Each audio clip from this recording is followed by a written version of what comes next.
My name is Freddie Cruz, and this is a podcast for Houstonians who want to engage more with their hometown and learn about the people driving its growth. These are the stories about the individuals, the businesses, and organizations that make the greater Houston area great. One such individual is Casey Curry, a former TV meteorologist who's now running for a seat on Houston's City Council. And during this episode, Casey and I dive into her decision to run for office and how she plans to use her previous experience to improve conditions throughout the city. If you enjoy this podcast, please consider leaving a short review on your podcast platform of choice and sharing with family and friends. And don't forget to sign up for the newsletter at cruisethroughhtx.com. Hi, I'm Ed Sheeran. This is Bruno Mars. Hey, it's Katy Perry. This is your man Flo Rida with Freddie Cruz. This is AJ Mitchell with Freddie Cruz. Freddie Cruz. Freddie Cruz. They'll let you go pick Mr. 305 and you already know what it is. My name is Freddie, and it's time to cruise through HTX. Before hitting record, we were talking about one of these nightly things that you go to, sort of round table and a wheel of questions. Oh my goodness. Yeah, it was like spin the wheel, get a question. So you have no idea what any of these, 25 questions. They're from Cards Against Humanity. Please no. Please no. Although maybe that would be better sometimes. There were some hard questions. Yeah? Then I feel like other people got softball questions. So I was like, why didn't I get one of those? Yeah, and you're so nice and sweet from TV. I mean, it's like Casey with the weather. She's telling us it's going to be sunny, but then it rains. No, but like, okay, what's an example of a hard question? So one that I enjoyed but was really challenging was if you were given $1 million to improve the city of Houston, how would you spend it? And once you start talking, you realize that $1 million, while sounding like so much money to all of us, doesn't actually go very far. So I started off, you'll love this, Freddie, because you and I have shared for a long time our love for animals and understanding kind of the homeless animal crisis that we have in Houston. And so the first thing I said was that I love animals. Yeah. And because this was not something we had talked about in this meeting at all. People didn't really know that about me. And so I said, I would love to spend part of that money on spay and neuter programs, because that's, we can't adopt our way out of the current homeless animal crisis that we have, but spay and neuter would go a real long way. And then I also said I would love to figure out a fund for people who just can't afford to keep their animals. Because we all know, I saw you take a breath. It's because we all know what our furry friends mean to us in our life and what a difference they've made in my daughter's life. I know the same for your kids. It just changes your whole being, I think, when you care for someone else, an animal. Yeah, and we've come such a long way, Casey, in how we view animals as part of our families. I mean, they're going to work with us. They're on Zoom calls, and we actually like being interrupted by someone's pet. It's a cat crawling on your shoulders or a dog barking and going across the keyboard. Going crazy on the UPS guy.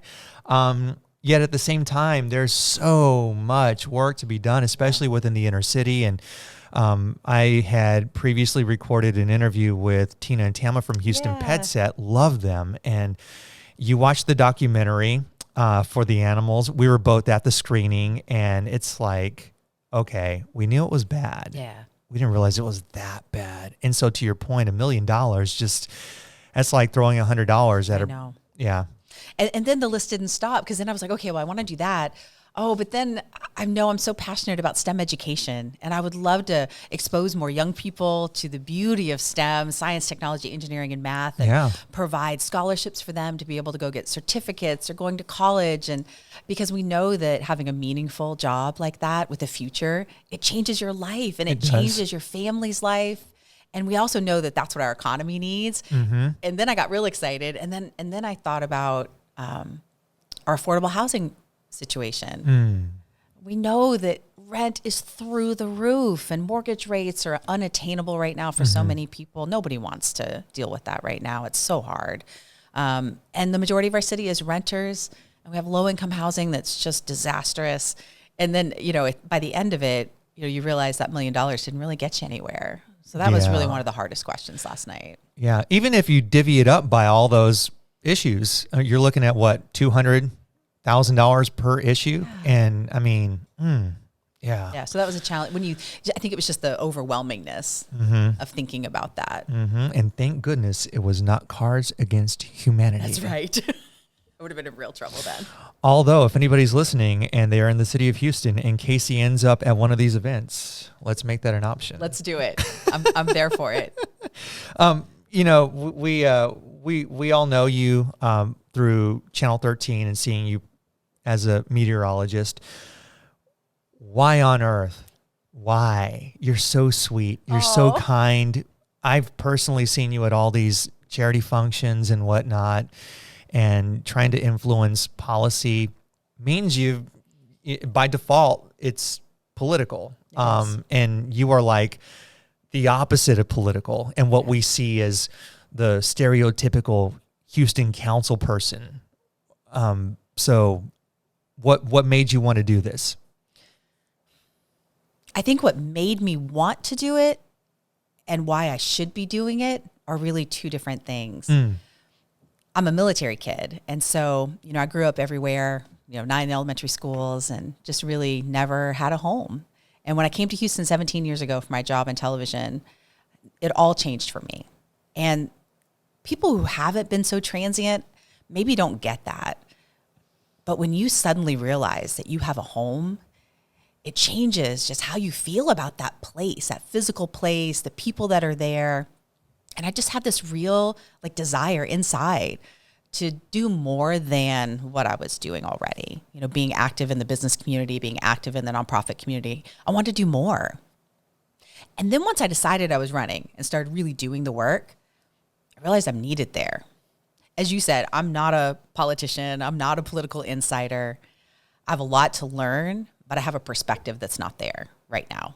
And it's a perspective that is sorely needed. And it's one of being a political outsider, but it's also one of being a meteorologist and really understanding how important it is for everyday life, every decision we make, to be thinking about weather, future climate situations, flooding, all of those things.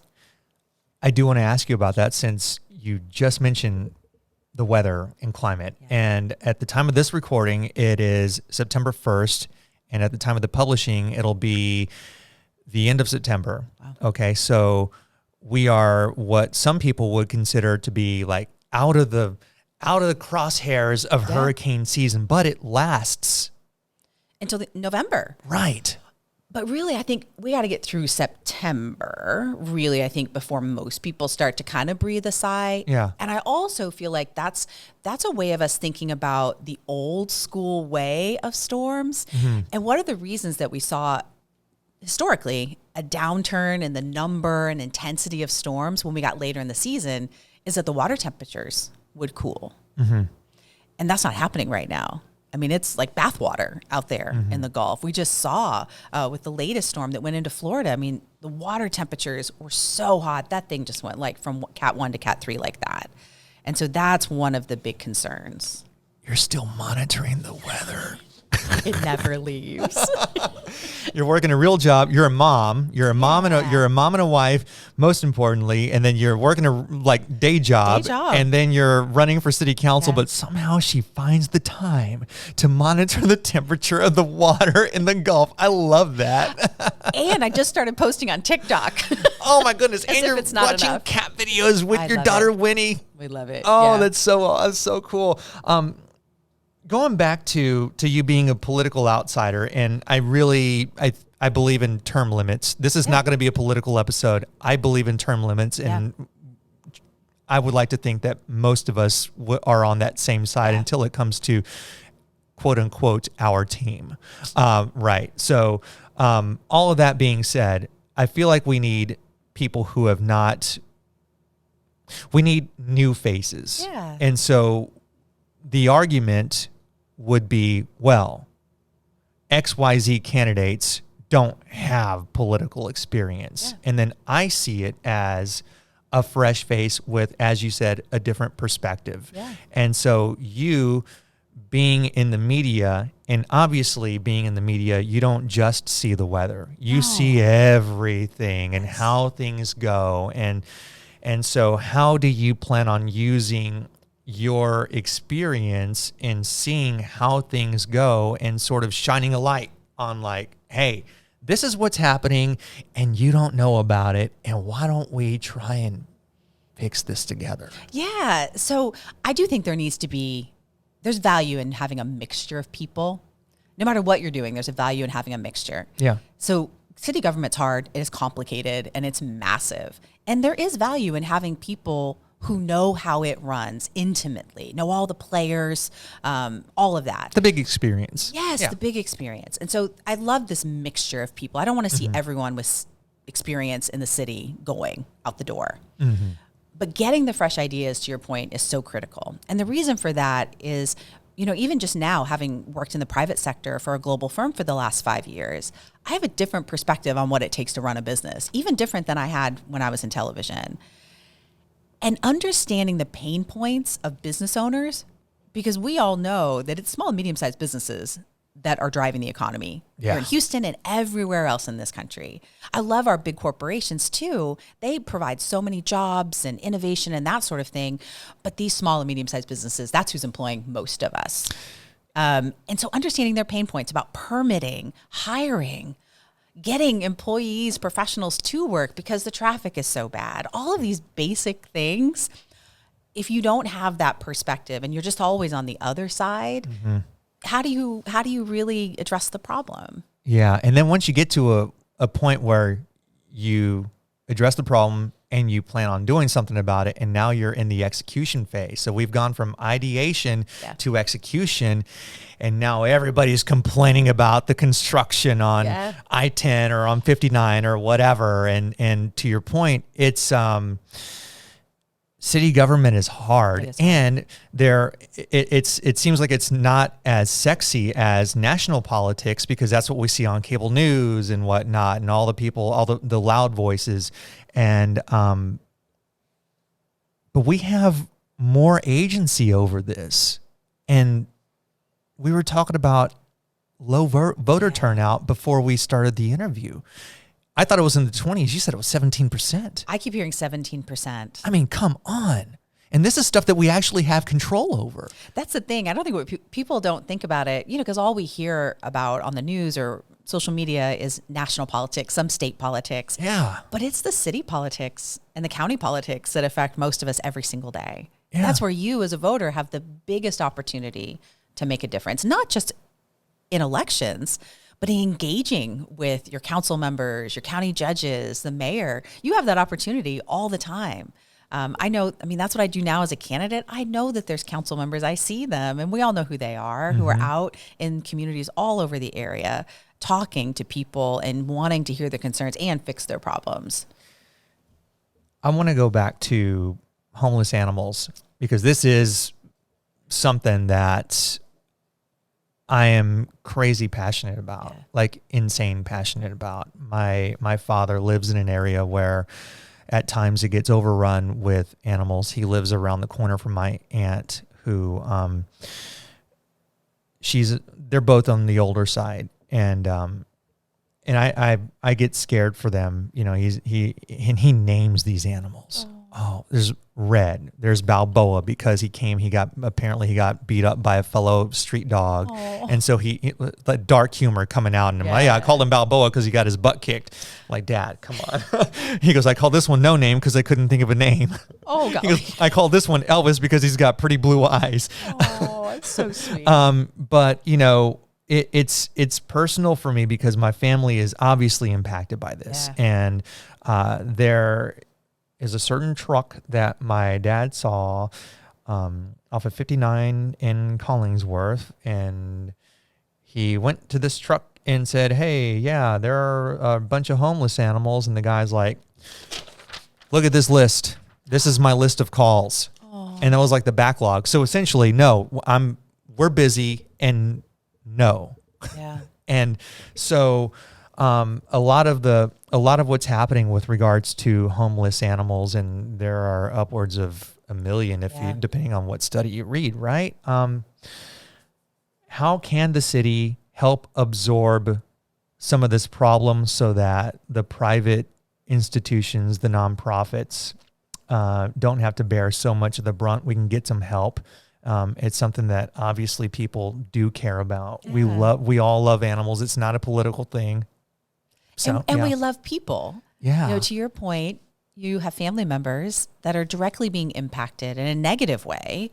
As much as your dad is sweet about it and trying to care for them and name them and be kind to them, it is taking a toll on some of our most vulnerable neighborhoods. So in the same places where we have animals who are not being cared for, I would argue in those same neighborhoods, that's where we have people that are not being cared for as well.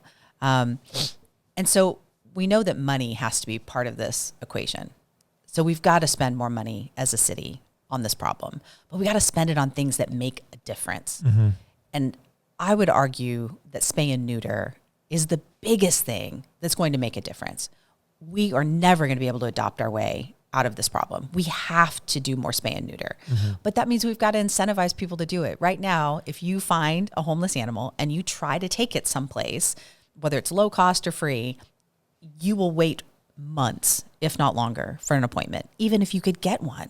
We've got to make that easier for people. People want to do the right thing, but if it's not relatively easy for them, they can't do it. Yeah. I'd also love to see us partner with some of our community champions and not just incentivize the spay and neuter, but let's give them something else. Maybe we could find someone to do grocery gift cards or pet supplies, food, all of these things that would make things, just incentivize you a little more to bring that cat or dog in and get them spayed or neutered. Because think about it, we all know how many animals a single cat or dog can have in a lifetime.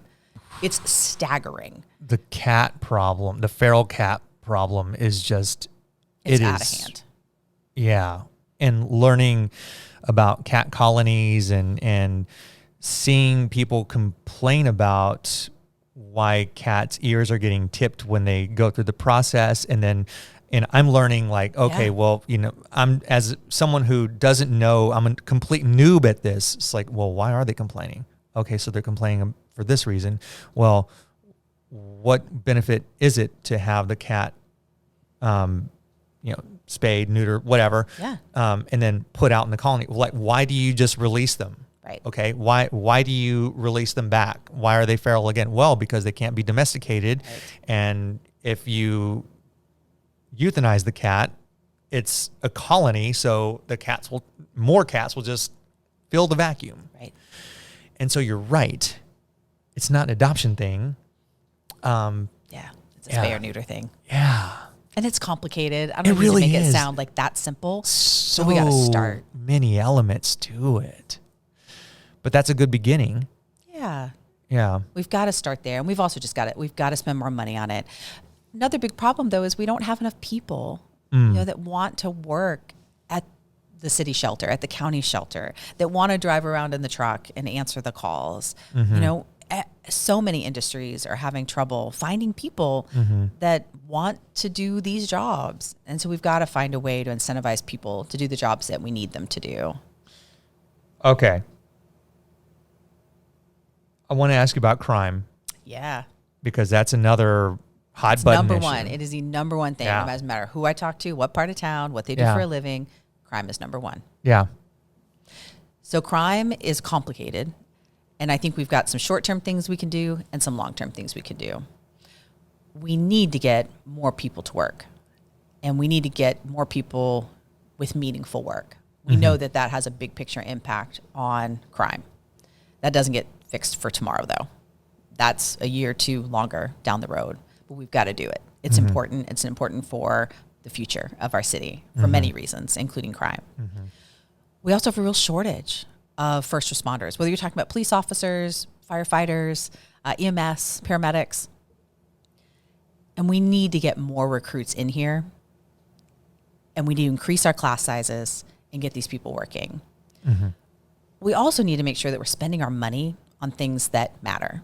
We do a lot at the city, I feel like, of spending money on things that we think are a good idea, but we don't know that it's a good idea. We're not being data-driven when we spend our money. I think the one that most people can relate to right now is the ShotSpotter program. People have heard about this. It's where we're using technology placed in certain neighborhoods that will identify gunshots or what they think are gunshots. and prioritize those calls for our officers and make those top priority. Send out the officers to where we think the spot, shooting happened or shots were fired. And 90% of the time, there's nothing there when they get there. And it's having unintended consequences. That means other calls are not getting prioritized where there's actual humans there. A person's calling 911 and the shot spotter's getting prioritized. Yeah, and you don't hear someone getting assaulted. Right. You don't hear somebody getting stabbed or break in their else. house. Break in. Yeah. And so it's having unintended consequences. And now those neighborhoods where we put the shot spotters, they're feeling even more neglected than they were feeling before. And so we're spending $3 million on that. And that's money we could be spending on something else. We also know that our police officers don't have the equipment that they need. That's not okay. We have to make sure they are fully funded. And when you say they don't have the equipment, so we keep hearing that like their foundation and private sector are having to do things like buy helmets, vests, basic equipment that they should have. And speaking with firefighters, we know that a lot of their stations are run down. Air conditioning doesn't always work. And so I think some of this has to be looking at our facilities and figuring out a way to partner perhaps with the county. We have a lot of overlap between the city of Houston and the county. Obviously, the county is all of city of Houston. Not all of city of Houston is the county. But where do we have overlap? And could we figure out, and I'm sure we can, other cities do it, dispatch in a way that we could multiply our exposure without increasing perhaps the number of officers? I think there's a lot we could do, but we got to start talking about it. Yeah. And we get talking about it on election day after we vote. Yes. And we get some fresh faces in. I am not a resident of the city of Houston. I live in Richmond, and I'm a Fort Bend County resident. But I will tell you that I'm a fan of your work and a fan of what you're doing, and you're I'd say you're one of the good guys, but you're a lady. You're a good lady. I'm one of the good people. Yeah, you're one of the good people. So yeah, best of luck to you. Oh, thank you, on Freddie. the campaign trail. Casey Curry for Houston.com. Casey Curry for Houston.com. One last question, and I promise it's not from Cards Against Humanity. That might be one of my other friends who has a podcast. I don't know, though. But in 200 years, someone stumbles upon the city of Houston and its story from 2023. And what do you hope they take away from it? I hope that years from now, people talk about the next year for Houston being the year of transition, where we transition our energy, start that transition. We start transitioning our economy, and really, really start that transition towards the future. Casey, thank you so much for being on the podcast. You, love you. Love your podcast. Love all the things that you're doing. You're everywhere right now. Appreciate you. Yeah.